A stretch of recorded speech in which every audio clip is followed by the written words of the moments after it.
Welcome to the Crooked River Cast. I'm your host, Robert, and joining me every week is my friend Tom to help give a bird's eye view of what is going on in Northeast Ohio.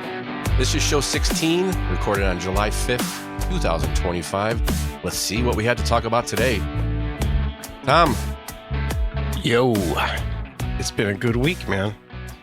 Couple late nights though, so I'm feeling a little tired, but it's okay. We celebrated 4th of July two days in a row, so it was good. Happy 4th. But I mean, I hope you didn't celebrate. You celebrate?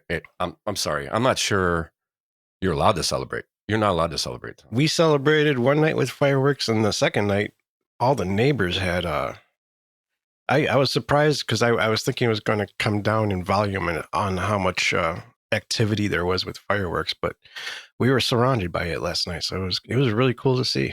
Yes, good point. We looked out onto the skyline and of the city from where we were at, and we could see fireworks everywhere. That's awesome. Kind of cool. It was That's cool. awesome. My neighbors were doing it. I was blowing off fireworks, but I don't think we were supposed to.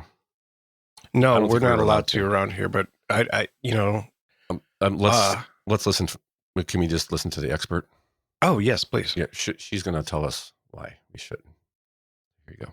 If you support Donald Trump, I better not see you wearing red, white, and blue, flying a flag, eating apple pie, or even taking the day off work on the 4th of July. I can't even take off work on the 4th of July. I can't have apple pie. I did not know this. I'm so sorry. Where can I repent? Because I celebrated the shit out of 4th of July this weekend. So, and I'm still celebrating. I still got some fireworks left. I guess I can't. You must go to the house of TDS sufferers and repent. Oh, I saw that. I thought that was pretty good. Oh, I had family members that blacked out their profile pictures and said they're not celebrating the 4th this year because of the one big bill or the one. What is it called? The one big beautiful bill. Beautiful bill. Yeah, big beautiful bill. I'm sorry, but yeah, suck it. You've got some issues. But I in some ways, I mean, it is one big moderately attractive bill. So I'd give them that much at least. I'm not sure how beautiful it is anymore after they ran it through the House and the Senate and then back through the House and then whatever they've done back and forth. And then it's just like we're just getting like sloppy sixths now. They she's she's not even that pretty anymore. Yeah, I wouldn't call it big beautiful bill anymore, but there's good things in it. There's some great things in it, and there's a lot of things that they took out. Hey, you know what? Really good. I might actually want to work overtime now. Yes, no tax on tips, no tax on overtime, and correct? Social up to a certain Security amount, right? too. Yeah, yeah. Both tips and overtime up to $10,000 you can write off. So you won't be taxed for like $10,000 worth of tips and overtime. So that's kind of good. Right. So your servers can actually be somewhat legit now. Yeah. And overtime, you don't feel like you're getting bent over because you get, it seems like you're getting railed a little bit more with when you get overtime pay. Yeah, for sure. And it definitely can, people get their overtime bill and go, wait, how did I not get more money?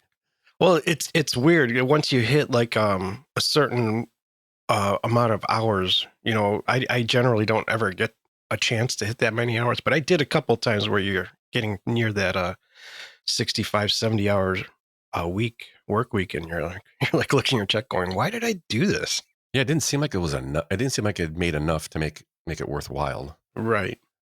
10, 15 hours of overtime is nice. That feels like a good, really a nice bump. But after that, it's kind of like, oh, I don't know. Was it worth it?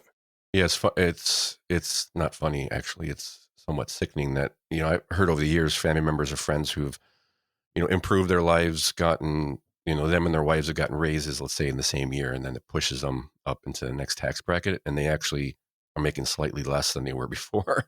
Oh, yeah. Sometimes you just get into that next tax bracket just enough, you actually will actually have a less take home. Maybe you get more as a return or but it also or works. tax rebate. It also works with like the people that are receiving like benefits from the government. This is the messed up part. They get a promotion at work and they refuse it because they'll lose their benefits, and they're kind of they're going backwards if they actually take a promotion. It's messed up. Right. And but I have a little clip we could talk about on the big beautiful bill. I thought was kind of somewhat amusing because there's so much BS in this clip. But there's some language that I'm hearing that maybe we can pick up in the next few clips, because I've got this one from CNN. This is Representative Pramila. I think it's Jayapal. Oh, I know who you're talking about. Jayapal. Yeah, she's a hyperbolic little. Yeah, she's a Democrat in the House, and I know that because she was wearing blue in this interview, and she's on CNN. So there's two. But here's what she has to say about the big beautiful bill. Let's see if we can start putting together some of this talking points that they've put out. Seems like. Here you go. I just can't emphasize how. I'm getting calls, and in the airports, people come up to me when they recognize me, and they're sobbing on my shoulder because they know that so many people, whether it's people who are delivering babies, 60% of births in Mike Johnson's home state of Louisiana paid for by Medicaid, or whether it's seniors in nursing homes, or whether it's folks with disabilities, those are the people that are going to be so incredibly hurt by this cruel betrayal of a bill. It's fictional storytelling hour. So wait a minute. So first of all, right off the bat, nobody recognizes you in the airport. Come on, let's just be clear about that. Nobody recognizes you in the airport. And if somebody actually came, and nobody's coming up to sob on your shoulder, because if they actually did, you're telling me nobody in your staff and your entourage recorded that? Come on, that's just horrible PR. People, get some recording of that. But it's just a cruel bill, Tom. It's such a cruel bill. I'm devastated. When people recognize me in the airport, I was like, wait a minute. Nobody, come on. Yeah, it's just storytelling time there. So we go from that big, beautiful bill to another big, beautiful bill in Ohio. It also got passed and signed. Most of it got signed. Is it most of it? There's quite a few vetoes there. Quite a few vetoes. Let's start with what's in the budget and some of the things that are in the budget, and then we'll get to the vetoes. So a couple of things that stick out, which we'll go over first. Well, there's a couple of small things that not small things, but and some of the problems that people have with this, which we'll get into.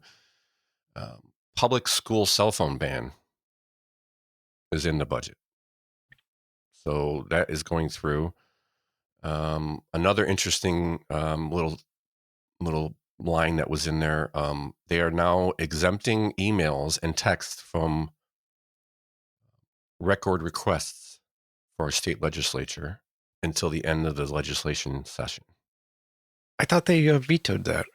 And he did not veto that. That I can see. Yeah. Let me know if I need to be if I need to be corrected, but I don't, as far as I know, it's still in there. Okay.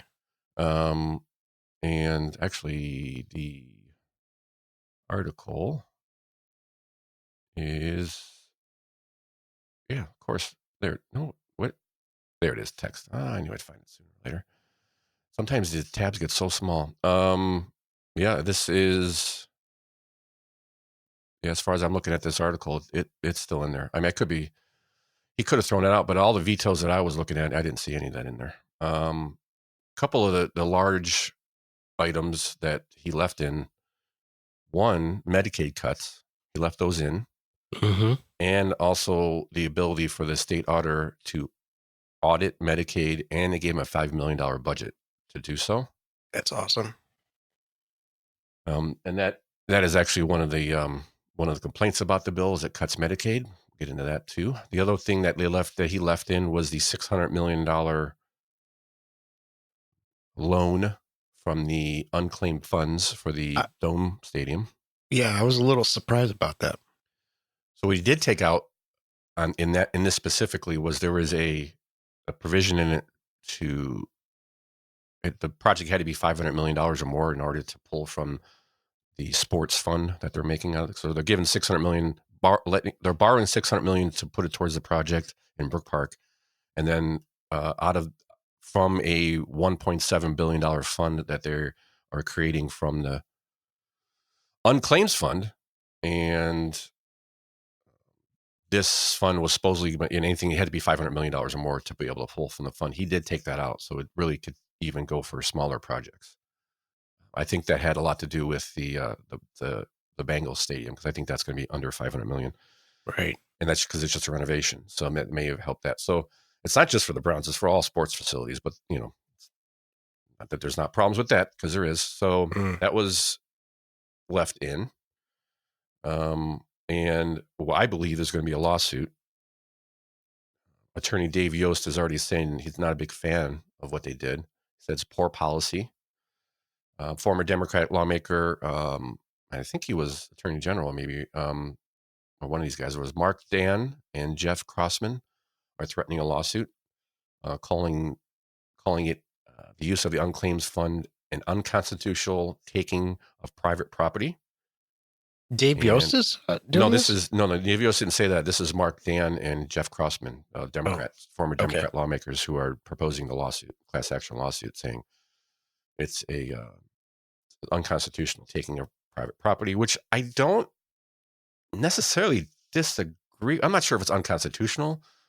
It is they are taking, private funds. I don't like that they're giving $600 million. I just don't know in any situation why you wouldn't, because it does benefit the state. I don't want to give a billionaire any money, any more money than we need to. I don't see how it hurts anybody. It is a loan, right? It is a loan. Yeah, so that fund will get paid back.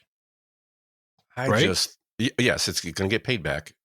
Supposedly, obviously they actually have to do it. So there's always a question in that, right? They're promising it, and a lot of times down the line you figure, oh yeah, they didn't actually do it. But that's the whole plan, is to use funds from that project, or as tax revenue from there, to repay it, and to keep the fund at like $1.5 billion or something like that. They want to keep it there for future plans. I just don't know if he would disagree so hard if it was, say, I don't know, funding some other welfare program, abortions, right, LGBTQ healthcare, this kind of stuff. I don't think you'd have such a problem with it, and I think there's actually some precedent for that. But I'd like to hear what the other side or the opposition of this.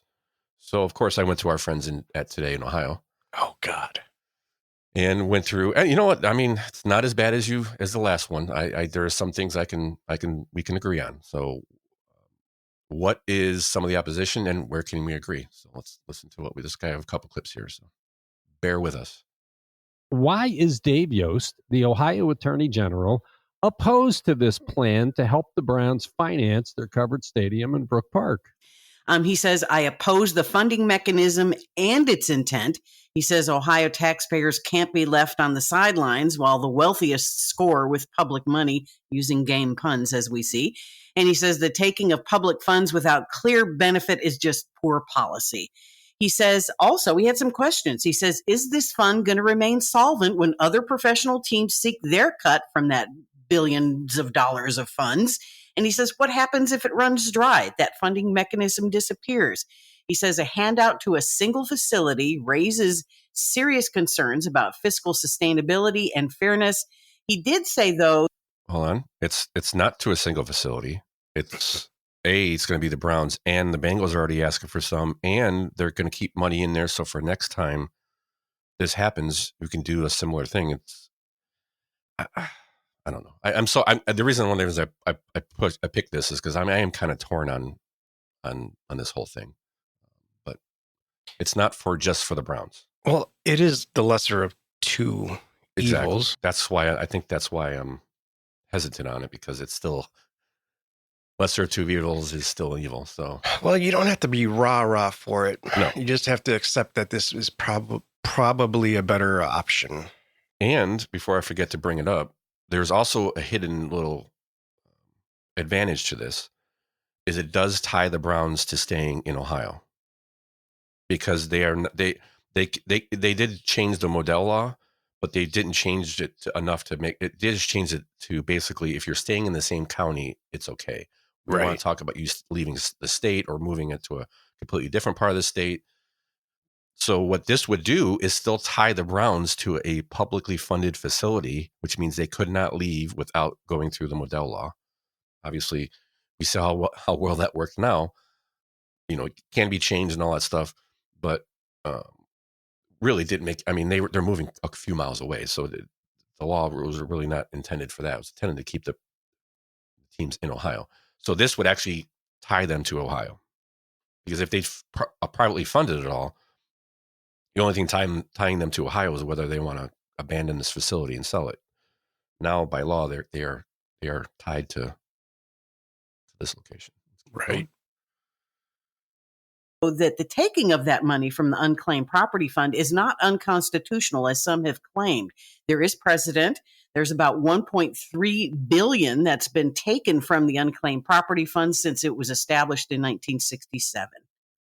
Well, there's precedent only because nobody challenged it. Nobody came back and said, you can't use that money because it's not yours. This time around, fair point. The former Attorney General Mark Dan says he plans to challenge it in the class action. So I'm not sure what he's talking about. There's precedent for them raiding this fund previously, but we do not have a court precedent saying it's constitutional. We should point out, too, it's a loan. It's not that they're taking $600 million out. It's never coming back. It's supposed to come back with, I forget, some amount of interest that the stadium would generate in taxes.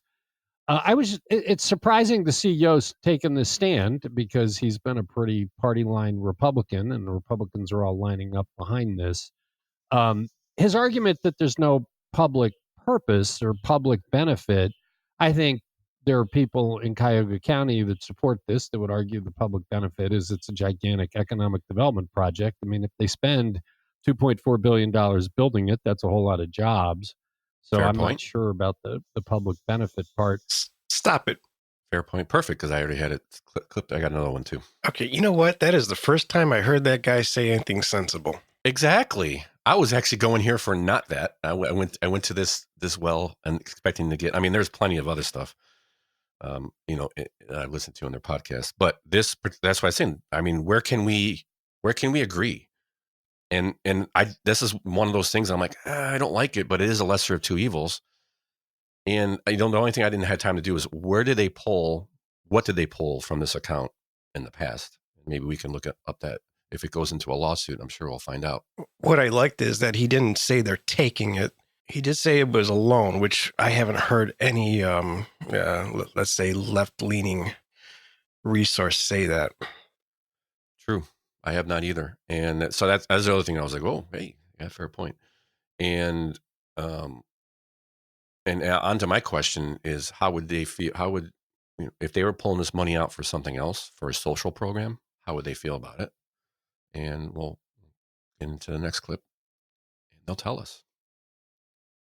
His point is taken. That there are a whole lot of people that are crushed by this budget. They're giving an enormous tax cut to the wealthy while sticking it to people of lesser means. Medicaid is going to get cut for a lot of people in Ohio, both by this and the federal government.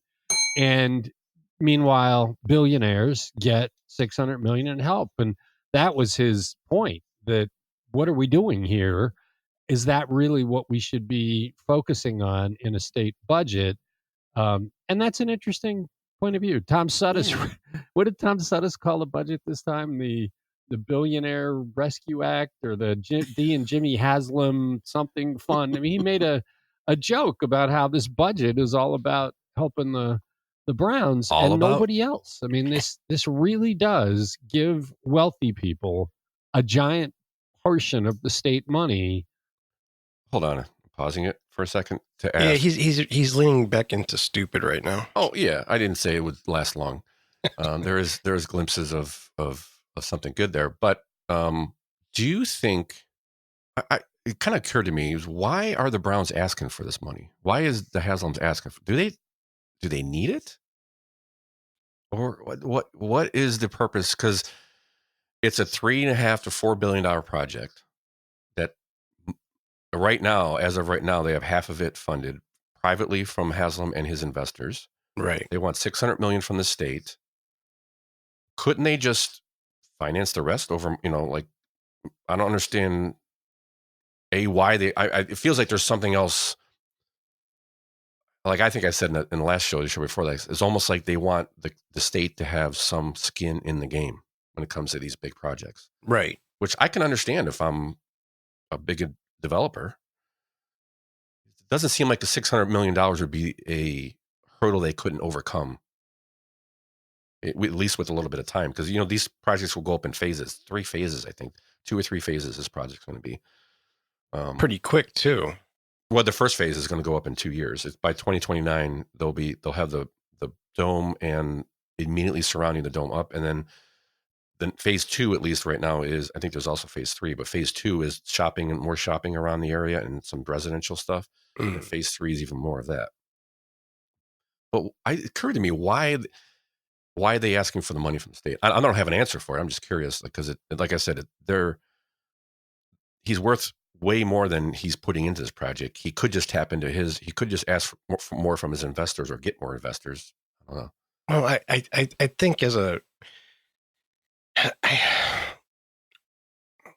I think as a good businessman, you're always looking for others to invest, right, or have some skin in the game, as you put it. Yeah, I think that's may come down to it, a lot of it, at least. But also, I think in this, like I said, we're loaning them this money, or loaning the money to the project, and it's going to lock them into Ohio, so they can't leave, because this will be a publicly funded facility. So we shall continue, because it only gets better from here. While taking money away from everybody else. And for Mike DeWine, a giant portion of the state money, while taking money away from everybody else. And for Mike DeWine to say, this is a great budget, it's unprecedented. It is unprecedented. Yes. It's unprecedented in how cruel it is. Yeah, and Yost even said he was sounding like a moderate. He says, honestly, that money could have been used to lower childcare costs, property tax relief, boosting workforce participation, subjects that we've hammered on repeatedly in this podcast. And he said if DeWine had vetoed this, it would have given them time to discover better funding options, like, hey, maybe doubling the gambling tax on sports gambling. Go! He's right. I mean, everything he says there is right. This should have been more thoroughly vetted. But of course, everything the legislature did, it did in secret. There wasn't public discussion. It's just, we keep harping on it, saying, what are they thinking? But the legislature's done everything they can to do this all behind closed doors, such that I heard from people who were voting on this didn't know what was in it. They did not know some of the things that were shoved into this thing at the 11th hour. And it's no way to do legislating. But look, fair point. The legislature violated the Constitution repeatedly by putting legislation into this thing. Mike DeWine, by signing it, is complicit in violating the Constitution. And if anybody challenges it to the Supreme Court, which is in the bag for the Republican Party, they'll be complicit in violating the Constitution. This is a very, very dark day for Ohio. This may be the most abusive budget ever passed in this state. Abusive, cruel. Wow. I went from going, oh, maybe I can respect this guy, to like going, oh, shit, this guy doesn't know what he's talking about. In a lot of ways, no. I will give him a couple of points. And there is a provision in this Ohio State Constitution I'm just learning pretty recently, that it states that it has to be a single subject bill. It means it has to be about financing the state. And it looks like there's a whole bunch of legislation in this bill. That's one of the things I kept going through this over the last few weeks, going, this is a budget bill. Why is this in there? Why is that in there? Why is there a school cell phone ban in the budget? Why isn't it just about money? This is the one big, beautiful bill for Ohio, really. Yeah. I heard an interesting thing from somebody in Congress that said there will never be a single issue bill anymore, because nobody wants to put their name on it. It's been 25 years since we've balanced the budget in Washington, and I feel Ohio is going the same way, because this is a similar. They are cramming everything in this bill. The Republicans have massive control over legislature in Ohio. Why can't they put these bills separately? Because they want to get reelected. Yeah, they want to squeeze this stuff in, and I think because they don't feel. My only thing is they don't feel it's going to pass. So the only way to do it, and that's why they do one big beautiful bill in Washington, and why they've been doing it for 20 years, is because they can force people to say, if you don't vote for this, you're voting against X, Y, and Z. Right. Well, they don't want to put their names on a individual bill. Yes, Because then their constituents can come back to them and say, hey, why did you do this? yes, for or against. Right. And this gives them an out and says, well, if I didn't, then the whole bill didn't pass. Exactly. If I didn't vote for this crap in here, the good stuff didn't pass. Lesser of two evils. Yeah, it's just playing a game. And this is one argument for term limits. Mm-hmm. So there's I'm about 50-50 on it. Sometimes I'm like, yeah, it's a good idea. And other times I'm like, I don't know. I kind of want that guy to be around for a while. Yeah. Yeah. I mean, we have term limits in Ohio. And don't we? Yeah, because there's a couple of people that I heard that were term limited out on certain, maybe not legislature, but there was somebody on the Democrat side that was just talking about running for governor. Not Acton. Who's the other guy? Oh, I can't remember his name, but he's term limited out. Governors are. Yeah. Okay. But I'm not sure if the lawmakers are. I don't know state legislature, but I did remember reading an article on one of the Democratic candidates I was thinking about. I know his name. I just can't think of it. But they had said he's pretty much term limited out of everything else in the state. And governors only, I think they said he was term limited out because he spent so much time as a state auditor or one of those secretary of state. I don't know. One of those things. Anyway, I think that's something we have to look into. Yeah. So there are term limits. I just not everywhere. I don't think it's like you're saying. In where I think we need a lot of it is in the legislature. Well, I was talking more about the Fed, but yeah, okay, all around though, in my opinion. Right. We can use terms everywhere. It's going the same direction as just doing these big bills, and it's not a good thing. Right. And that's the fair point I had with him was like, okay, so it states in the Constitution that this bill, the budget needs to be a single issue bill. Again, I want to go look at that and see what it actually says, the wording and all that stuff. But taking him for his word, at his word, this bill is not that. This bill is not that. And I don't like the fact that it's going that way. And there's a lot of stuff I like in it. Cutting Medicaid. He's complaining about cutting Medicaid. Can we just go over what I think he's your congressman, Michael Duvall or Duvilla? Well, they're looking for Duval. I think I don't have his name. Yeah, but anyways, Duvilla. So yeah, Duvilla. Duvilla. Yeah, something like that. What they've come across is a possible $6 billion yearly in overpayments. Yeah, to Medicaid. There's indictments for 13 people in Ohio. This is kind of they're working with the feds. Yes, I think the feds just announced, which can't be surprised the news didn't really cover it, but they found. Yeah, here's a couple examples. You want them? Okay, yeah, go ahead. So this is on the Attorney General's site, ohioattorneygeneral.gov. And it runs through, so basically it is 13 Medicaid providers are accused of defrauding the government health care program for the needy. So here's a couple. Donna Deaver, 63 of Cleveland, charged with Medicaid fraud, a 4th-degree felony. She allegedly billed for services while the service recipient was in Jamaica for 6 months, prompting a $64,316 loss for Medicaid. Evidence shows that Deaver submitted the claims using the names of 2 family members who were also Medicaid providers.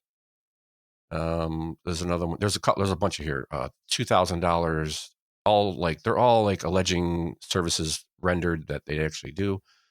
Here's one. Tara Patterson, 46 of Akron, is charged with Medicaid fraud and theft, both 4th-degree felonies.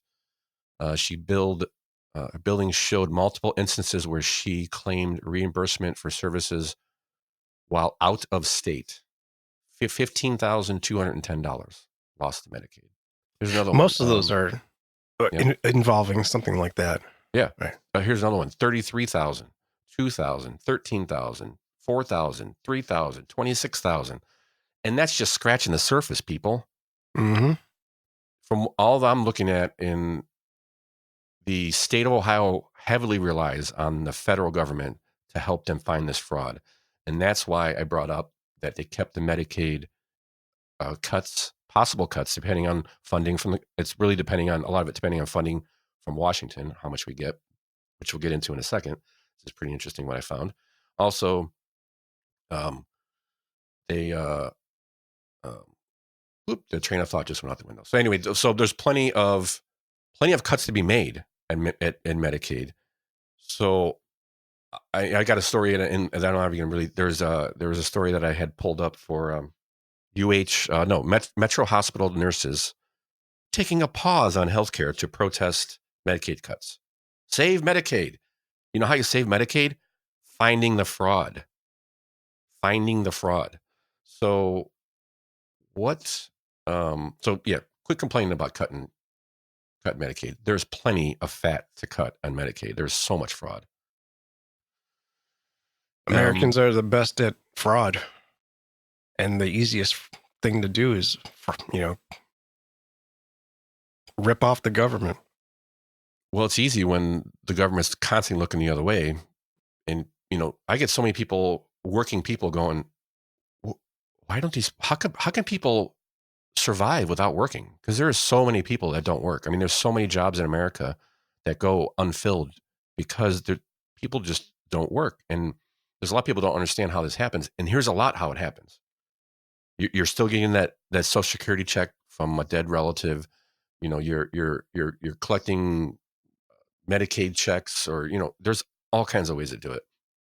And last week, so that's a lot of what was in the bill. They kept in the bills. And last week I'd mentioned that I said something like, this is a $90 billion bill, and then corrected myself, said, no, it's a $60 billion bill. I'm wrong on both. So check this out. I think nationally they found, they have 320 some indicted people that are, making fraud, whatever you would call it. Yeah. Anyways, they seized 245 million in cash, luxury vehicles, and other assets. And I think, like you said, I think they're just touching the surface right now. Right.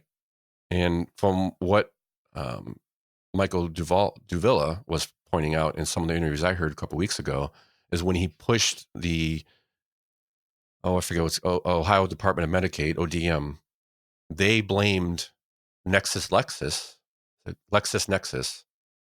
on, well, that's their, that's their, because that's what some of the stats he pulled. LexisNexis found 29% of verified Ohio Medicaid beneficiaries in the aged, blind, and disabled category were ineligible. 30%, according to LexisNexis, and they blamed, like, oh, well, that's that place. That Duvilla said, yeah, that's one of the third parties you guys pay to give you this information. And there's, they're blaming, what do they say? They're blaming, they're blaming Social Security on it, because really they rely on Social Security to help investigate these things. Right. So that's pushed him to look even further into this. And that's when he started looking up, running some of the numbers and going, okay, if this is just true on the surface, we're looking at possible $6 billion a year that we're wasting, that there's fraud. Mm-hmm. Now, I don't think that's $6 billion, but even if it's half that, a third of that, that's a huge number. Yeah. Not all of it's from Ohio taxpayers. A lot of it's federal money. But no, but look at, I just mentioned 324 defendants. And just in submissions to Medicaid, this is federally, but it's 14.6 billion in false billings and 15.6 million in pills of illegally diverted controlled substances. Wow. It's crazy. Wow. Yeah, it is out of control, and they've done nothing but expand it over the last few years. And I think a lot of the cuts they're talking about in this budget are for the expansion that happened. I mean, there's hundreds of thousands over the last 4 or 5 years that have been put onto Medicaid in Ohio, and and federally. But that was something That was something from the Obama era? I think- yes, but I also think Biden did something too. I thought I heard that he expanded it, maybe Made it be easier to wrong. get on it. Yeah. Yeah, made it wider, lessen the threshold to get onto it. It sounds like Cast a wider net. and a lot. There's a lot of games to be played. You can take your funds and move it to a relative, and then you have to have a certain amount, under a certain amount of money in your bank account, all this kind of stuff. They kind of do look into it. One of the things that he vetoed was the I think no, not what he did. This is in it. They want to randomly assign caseworkers to Medicaid recipients, almost like a spot check. See, not just waiting for somebody to be called on or to have some sort of sign of fraud, but they just want to randomly appoint people to just check on your case. How you doing? What's going on? So are they going to be like visits? Because that's probably the best way to. It sounded that way. The details were kind of vague, but they basically they would give them a caseworker to look at their look at their case and then go from there. Who knows? But it's something, because now there's nothing, and to have random checks would be huge, because then as somebody who's trying to defraud Medicaid, you never know when you're going to get that call. I mean, it may still be worth taking a chance to see how often they do it, and if they actually do it. Right. So why this federal and state is important in this case, in this budget, because like I said last week, I mentioned this is like a almost $100 billion budget. And I was like, wait, no, it's $60 billion. And I was kind of confused with that. But like I said, I was wrong on both. This budget is $30 billion per year from state funds, but total budget for the state is $108 billion for fiscal year 2026 and $110 billion for fiscal year 27. Why are they saying? I see 60 billion tossed around. About 40 billion, 50 to 60% of that funding every year comes from the federal government. Oh, okay. I see. And I'm still looking into this, so some of these numbers could be off. But that's where the $100 billion number comes from, $90 billion number comes from, because the federal government actually gives Ohio more money than we put in ourselves. No, there's a lot for education, a lot for roads, a lot for all kinds of stuff, EPA stuff, all this other stuff. Right. But what it really opened my eyes to is how in the pocket for the federal government the state is. Every state, it's probably. If Ohio is this way, I mean, look at the clip. I think some of the worst states are probably like the low income states, like Louisiana and. I was just going to say, that's Mike Johnson's state. Yeah. Like this rep said in the clip from CNN, which I don't know how. I mean, most of everything she said was crap, so this might be crap too. But 60% of the births in Louisiana in his state are paid for by Medicaid. It could be because of the rural areas. Yes, I get that. I'm not saying that that shouldn't have help. I'm just I first thing that pops in my head is, if you need government help to pay for your baby, the birth of your baby, thinking maybe you're not financially stable enough to have a baby. Just the same. Well, you can't always say that, because if people are going to try to apply for whatever they can get. Yes, that's a good point. There's a lot of that. It's there. I'm going to take the money anyway. Right. It just if your government has to pay for the birth of your baby, I don't know. There's some portion of that maybe you should think twice about it.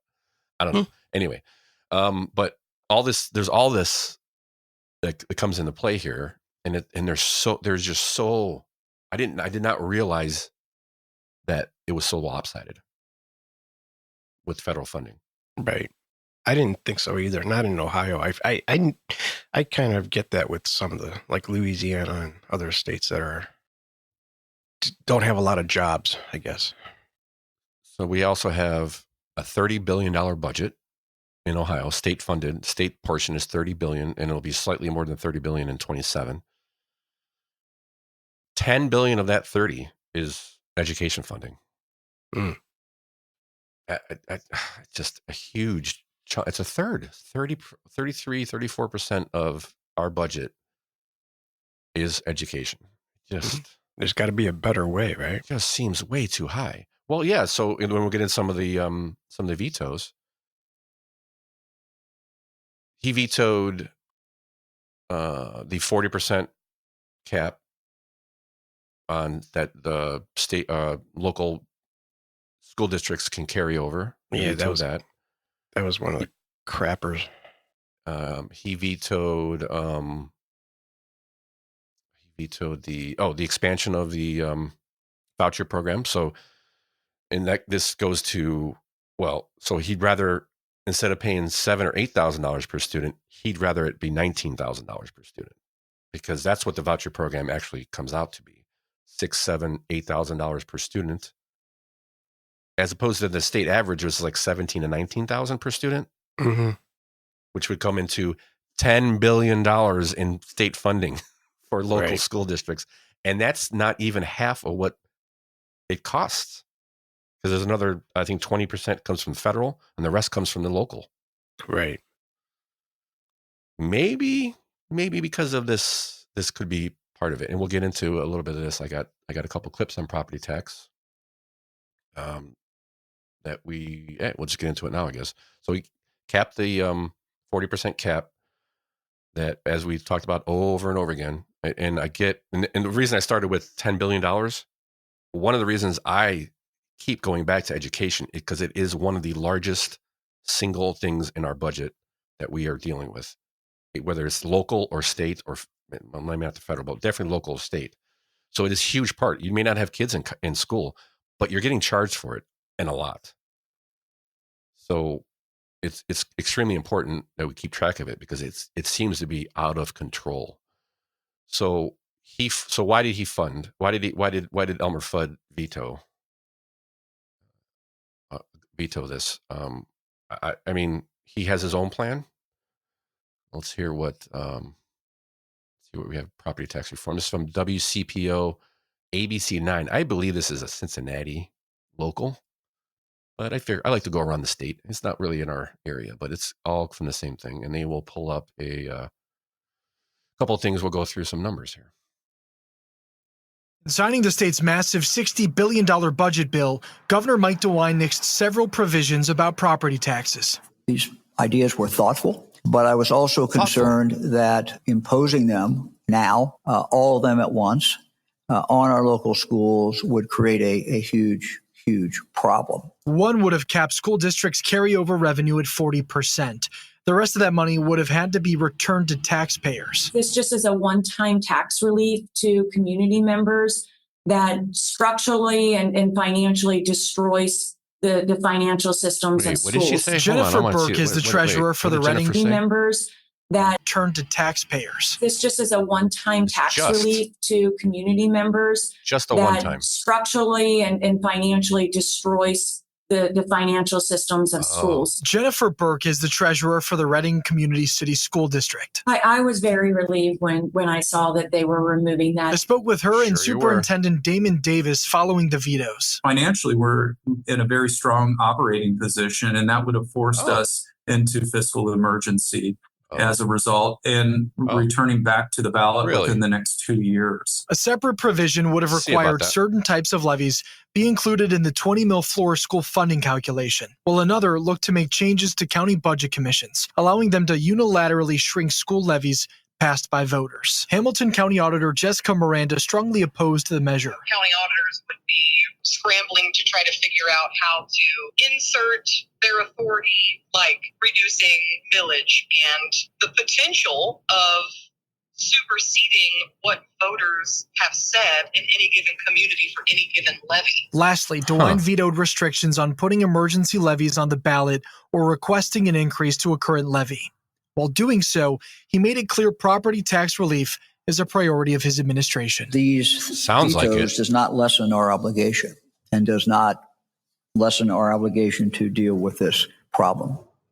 Be very, very quiet. I'm hunting rabbits. DeWine did announce today he will convene a working group soon. He will be tasked with making property tax relief recommendations to the state legislature while still funding Ohio schools. In the newsroom, Connor Steffen, WCPO 9 News. Oh, he wants a working group. Well, this working group sounds very interesting to me, and I was looking around. Where, like, what is a working group? What are they going to do? Where are they going to meet? Can we see them? And oddly enough, me and my wife were out. We just happened to be in Columbus. Magically, we appeared in Columbus, and we opened this. We found the group here. I got some audio from the group here. They're inside. All of them.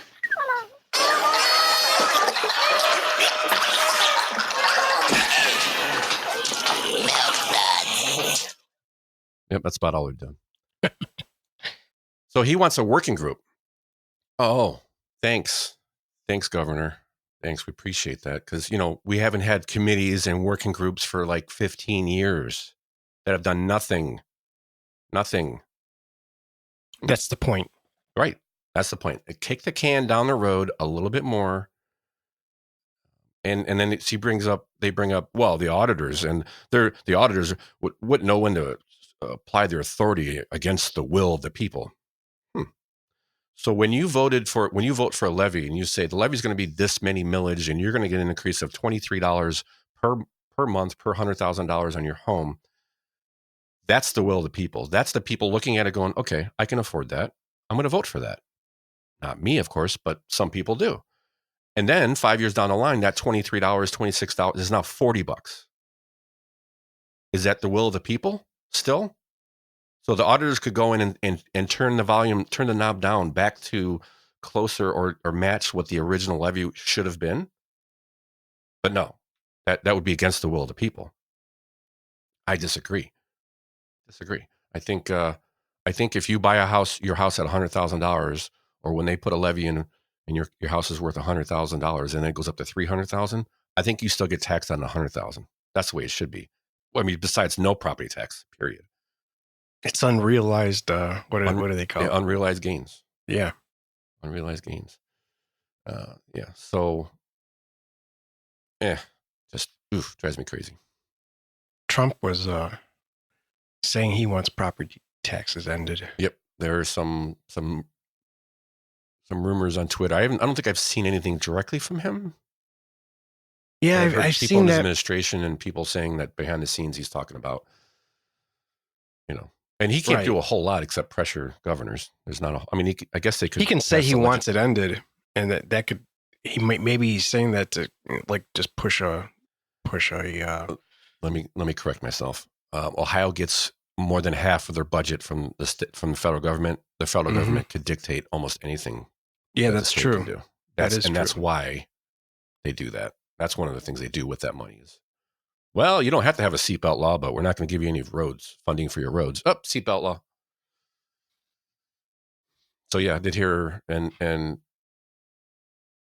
all I think they had some cuts for seniors in there that they're not going to get. But we're going to get a committee. All right, more vetoes. Education savings accounts was another thing. Yeah, what the hell, man? School vouchers, education savings. I think the education savings account was more like, hey, here's an account for you if you're underprivileged. Here's some money for clothes and pens and stuff. But also, a part of that was a school voucher expansion that he cut. So my question was, all right, so they put this bill together, $30 billion a year, and $500 million increase was supposed to be for a voucher program, I believe. Where does that money go? Does it still get fun? Does that money go somewhere else? Does it get taken off the budget? Is it now a $29.5 billion budget? Where does that $500 million go? So that's the, and there's one more thing here's the other one. Sugary SNAP program restrictions on sugar drinks. He vetoed that because he wants to do it in his own way. Well, and that is like one of those. How does it? Oh, it takes it off the SNAP thing. Yeah, okay, takes it off welfare basically. Yeah. If you're getting food stamps, which is SNAP. I'm good with that. Yeah, but he vetoed it because he wants to go. And in his defense, they are looking at putting a waiver together.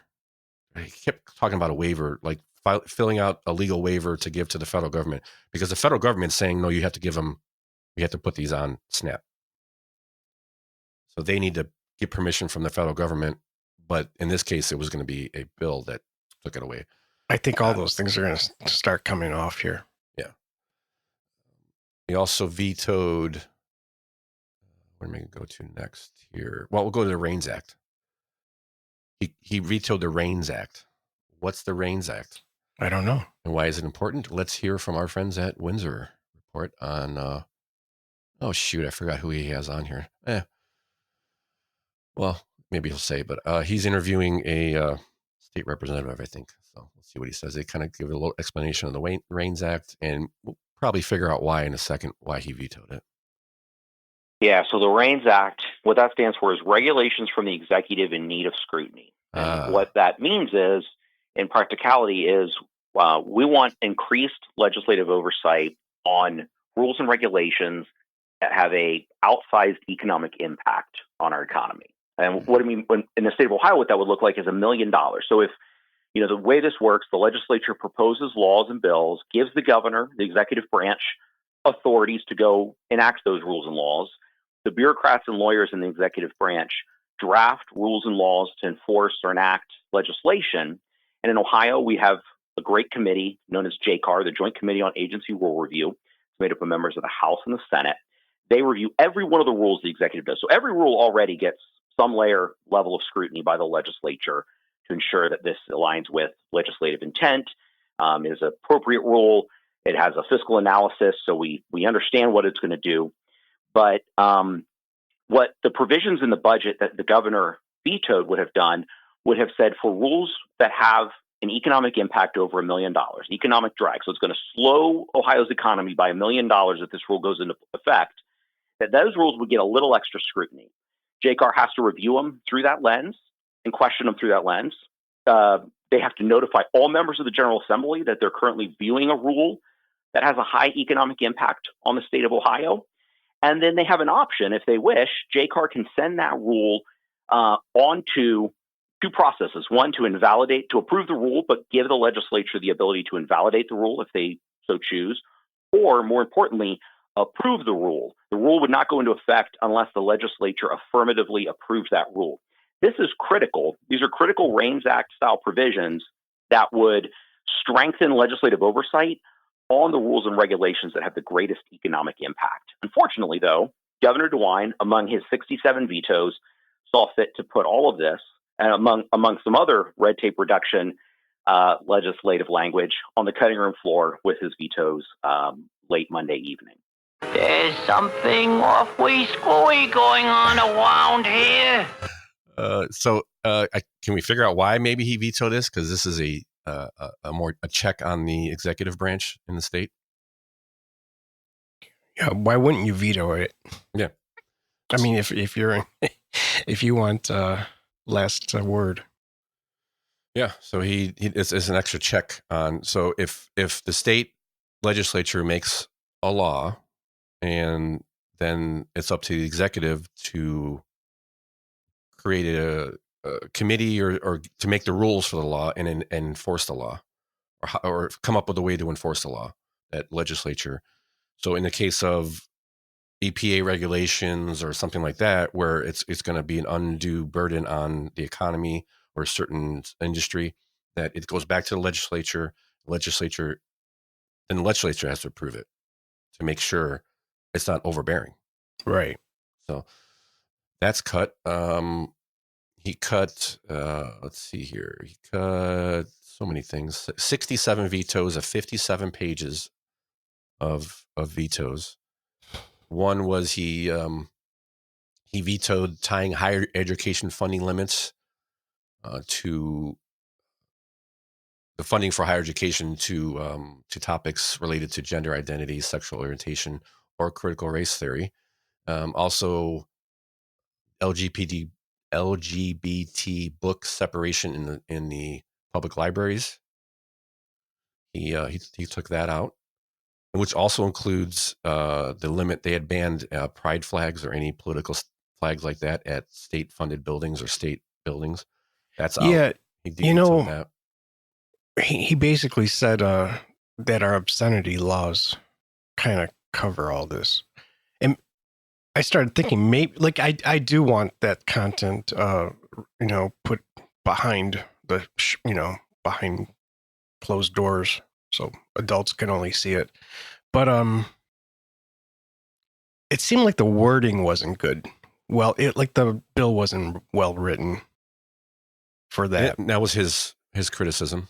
Yeah, it was vague, and kind of we talked about it last week in the whatchamacallit, the people were saying, well, you could the opponents of the bill or this were saying, well, you could get Anne Frank because it says woman in it. No, it clearly said sexual identity or gender identity and that kind of stuff. I don't think it was as vague as DeWine is saying it. Okay. I don't disagree.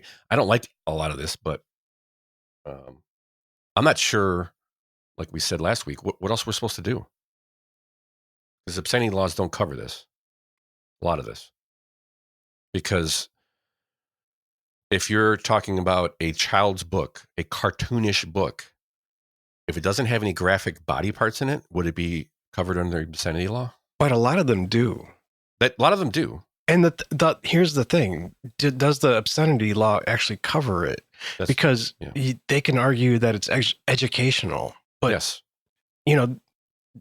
You're educating. I mean, there are books that actually teach kids, how to, the best way to put it how is to be trans.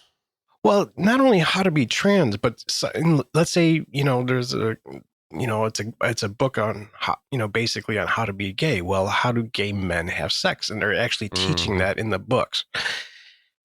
And now that is obscene. You're basically teaching kids on how, not reproductive stuff. You're teaching them how to have kink sex. Yeah. And that's just gross. And I think they argued it as it's just education. They need to know how to, I guess you could, let's put it harshly, lube themselves up so they hurt themselves. Yes, that's a lot of and what we found out from last week's clip was they already have a mechanism for this. They already do this via the cards, the actual, your account. You can have a child's account or a child's account can't take out certain books. Right. So all they're saying is now include this in when they're in the library. Right.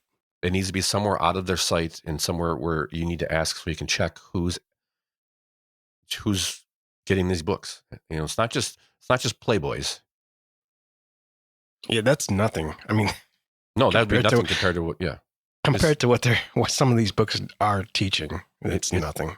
I'm sorry to say it, and maybe this is offensive or hyperbolic, whatever you want, but it's a form of grooming. When you're making it a child's book and you're telling them it's okay to transition to a boy. It's okay. You can do it. You're feeding their mental. It's even like a obscene version of remember when they banned Joe Camel? Yes. Remember that? Yes. They were saying it was, they were grooming minors to think smoking is cool because they were using cartoon characters. Because they were. Yeah. They were. It worked on me. Yeah. Same. I was a teenager at that time. Exactly. And this is 100 times worse. And they're, somehow they You say, no, this won't affect them. Yes, it will. It tells them. It tells a 6 or 7 or 8, 9-year-old, somebody who's already, at times could want to be a frog or a unicorn. That, hey, I wanted to be Batman. It's not all fun and games though, because we did push a story from last week on this topic that they tried to remove the SB1 law that went into earlier this year on higher education, getting rid of DEI and the LGBTQ centers and all that stuff. Mm-hmm. I think there was one of yours. Yeah. So they sent a petition around to get a new constitutional amendment to keep LGBTQ and DEI in Ohio colleges, and it fell way short. And they aren't going to be able to do it this time. And all I could say to that is, sorry. Sorry. That's so that they're failing on that. I don't know if they're going to continue to try again, but they came up way short. They were way short. I think they're going to keep trying. I mean, Yeah, those they always will, but I don't think they're going to get much luck with that. Yeah, there is a foot in the door, and that's they're leaning towards in this bill or in this amendment was going to be. Oh, can't remember now. Yeah, legalizing gay marriage in Ohio, or taking away because there's an amendment to bar in on the Ohio Constitution that bars. It says only men and women can get married. They want to eliminate that and quantify it in state. And they want I think that's where they would get some support, right? And then sneak in not just men and women, but men and men who think they're women and women who think they're men can get married, all that kind of stuff. The other veto was you had a story for H2 Ohio. Yeah, it's pointless now. Pointless to cut it. Yeah, there was some. Yeah. This is no. He vetoed this. It's not pointless. He vetoed this cut. He vetoed. Okay, so DeWine proposed $270 million, and the legislature agreed to about $165 million. This is for the H2 Ohio Water Quality Program. It started in 2019. The cuts to Ohio, H2 Ohio also reduced the amount of money going to Ohio Department of Natural Resources, and which helps improve water quality in Lake Erie and rivers and wetlands. Also, let's see, the Ohio EPA they were proposing a 73% cut to what DeWine proposed. It was a big cut, and it should have happened, but he vetoed it. And I don't think that's going to come back. And it might.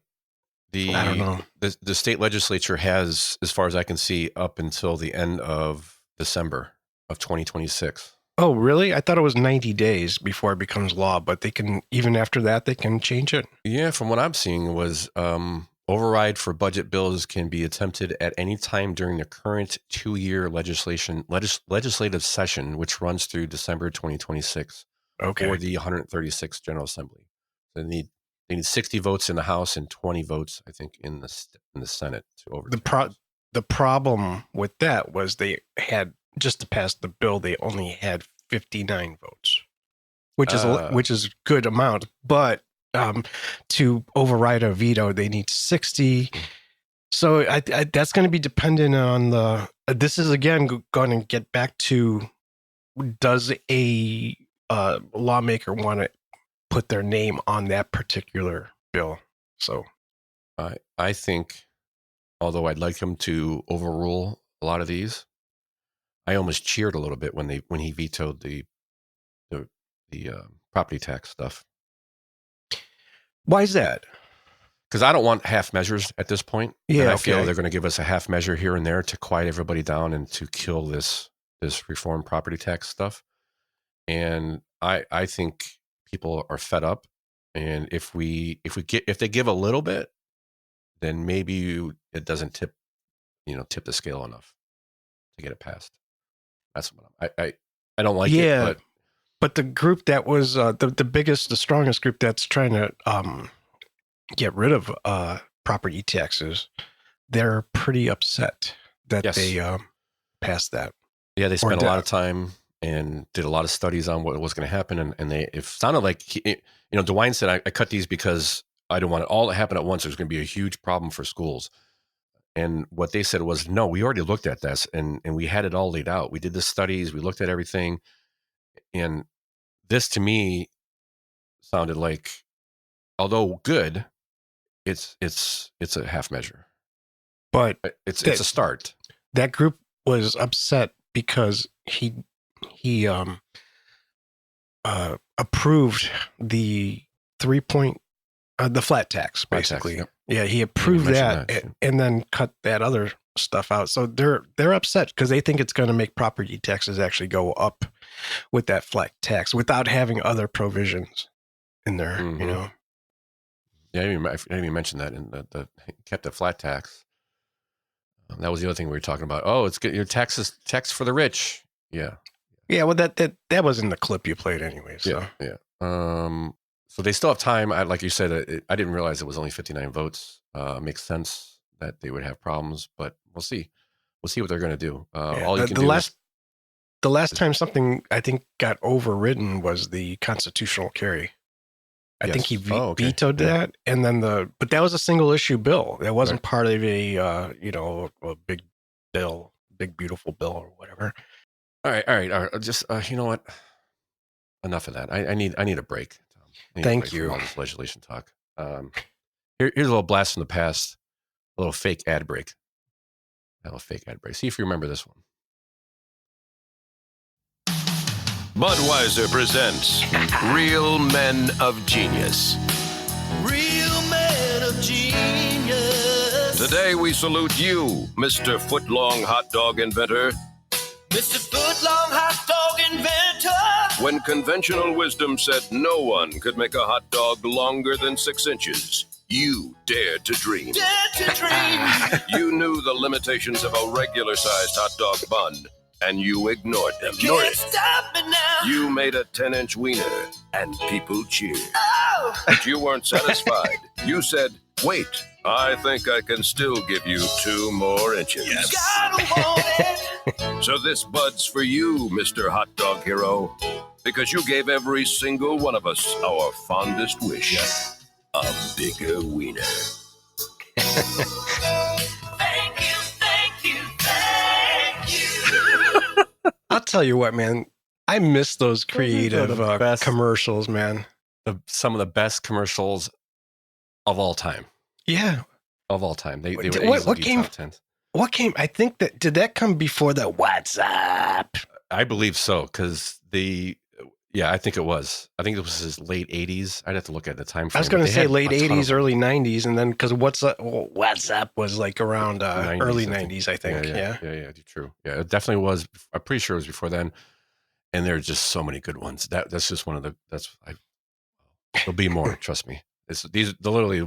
Every once in a while I run into these on YouTube or something like that, and sometimes it gets me to tears. Sometimes it's awesome. So I feel better. That lightens the mood up a little bit. A little bit. Good, because the next little thing is not so light. Not that bad, but it's we had pushed this story from last week. We have a bill in the House, HB 346, which, if I remember correctly, is something to do with children, isn't it? Yeah, it's bill. You said 346. It's I think it's in Public Safety Committee right now, so it's just getting started. Introduced by Matthew Kishman, a Republican from Minerva, and Josh Williams, a Republican from Sylvania Township. And what they're asking to do is require those mandated to report instances. I can't even talk. Report instances of child abuse. Which is teachers, physicians, and a ton of other people that are in work with children, but to report them sooner and to law enforcement and child protective workers. Right now, they just need to either report to law enforcement or child protective workers, and right now they have 7 days. This is going to drop it down to 2 days to report it, and it's dubbed the VJ's Law, named after an Ohio 4-month-old girl who suffered severe abuse that was not reported quick enough. In time. I don't see anything wrong with this. No, that's a good bill. Yeah. I just thought there was, for some reason, I was thinking is there a penalty if you don't report it? I don't see anything. Right? Yeah, I don't see anything either. But I don't see anything that there's a I'm sure there's. I mean, I'm not saying there should be a penalty, like go to jail. But there's got to be some sort of if you don't do this, you're basically going to lose your job or something, maybe. But other than that, I mean, this is good because I think this story was something like they waited a few extra days. By the time they got to him, the kid was already gone. Yeah, it was the 4-month-old VJ. They don't say the 4 months old's name. Yeah. But it's a 4-month-old who suffered severe abuse and was not adequately reported. And the father actually ended up going to jail for rape. Not good. Well, wow. I'm glad we had that comedic interlude after this one. Yeah. Before this one, I should say. Really. Stark County Children's Services workers didn't follow up on the hospital report until days later, allowing the girl to be left with her father, who was later convicted of rape and sentenced to life in prison. Yeah. Ugh, terrible. Yeah. Terrible stuff. Right. Let's see. What else we have? Winding down here. Last couple things. Oh, here's a good one. So the appeals court in Ohio has ruled that the state, Mike DeWine, must seek the COVID relief funds, the extra $300 per week for unemployment recipients that he turned down during 2021. $900 million in special federal coronavirus unemployment benefits. So the lawsuit states that the governor of the state has to at least ask for the money. Right. Now, the good news, what are the chances he's going to get anything? He's not going to get anything. Nothing. This happened last year. I think that money would probably be funneling in. But some of the people are pissed. There's some people in here like, no, you owe this money to me. Like, no, he doesn't. No, he doesn't. He turned it down in an effort to bring people back to work. Yeah, I was gonna say, in a plus for DeWine. This is on the plus side for DeWine, which we don't say very often. But he felt that this discouraged people from going back to work. Really? You think so? Yeah, give them free money. Nobody's going back to work. I give him credit where credit's due, right? I mean, that does. Yeah. Exactly what it was. I bet at the time, this was. When did that come up? 2021? 21. Oh, you know what? I was going to say, I thought maybe he was getting a push from the president, but obviously not. No, he's actually probably getting a push the other way from the Biden administration to take the money. Yeah. I thought there was a quote in here that I wanted. Of course, I didn't pull it, but it's you owe this to me. DeWine owes it to me. Get it because it's owed to me. All this other stuff is what I heard. Yeah. Blah. That I don't want to hear anything about that. And I think it's about all the budget talk we can handle for today, Tom. I think so. I think we're way over our limits. But let's end the show on the good stuff. We bring good things to life. Eventually, I'll get to it's good things, not good stuff. What do you got here? We got a story that you had because I had too much time on the budget this week. I didn't even pull any good stuff. You got this was one, I found this story. I found this earlier this week, and it goes along with 4th of July, I guess. Women incarcerated at Ohio prison find purpose through flag making program. And you could actually order flags made by women that are incarcerated in prison. It's from Marysville, and they're making flags. They make American flags, POW flags, and Ohio flags, and it's kind of heartwarming in a way. Yeah. I don't know if heartwarming is the right word, but it's making it's giving purpose to these women that are incarcerated. Some are finding out that they actually like to work hard. There was that told a reporter to 3 News she never knew that she liked to work hard. So this is a cool program. You could actually go to opi.ohio.gov, and there's a video there that shows how they make it. They're handmade. None of the flags are actually like exactly the same. Each flag you get is going to be unique. They're handmade, and you can order it. They have a catalog you can order, and you can order directly from the reformatory. I'm going to order one. I want to see what these are. Yeah, I'm going to check it out too. It's amazing. I'm going to check that out too. It's amazing what you can do. These flags that I'm making, I can take that out and actually make a career out of it. Yeah. Even owning my own business, say Kimberly Wesley. Mm-hmm. This is what correction facility is supposed to be doing is what's actual and actual reform. It's great. A lot of people get into trouble because they don't have any talents. They don't know. And then showing them what it's like to make something and create something and have that satisfaction. Mm-hmm. It's life changing to a lot of people. Many of these people have never had that. They've never had a purpose, a purpose. Yeah. Perfect. Exactly. They've never really had a purpose in life. And that's a lot of how you get in trouble. Well, yeah, your purpose is basically distributing drugs or helping somebody do it. Oftentimes, and that's part of that's how they were raised. That's how, or I should say may have been raised, and that might be just, so this is actually really kind of cool. See, another quote's good. She says, we don't get to see them fly right now, but I watch the news and I see one of our flags and I'm just like, we made that. That's awesome. That's pretty cool. Yeah. And on those, ending on a happy note, as always, we try to do. And, wow, I almost forgot. Forgot. CrookedRivercast.com. Oh, my gosh. We're supposed to say that twice a show. 2 to 3 times a show. And you know why? I was so in this budget. I was so up the budget. Oh, never mind. That I didn't even put it in my, so CrookedRivercast.com. You could put CrookedRivercast.com. I will put it in the show notes. Actually, yes, put that in the show notes. But, we got this new way of kind of organizing our topics, and you can put that right in between on the bullet point list there.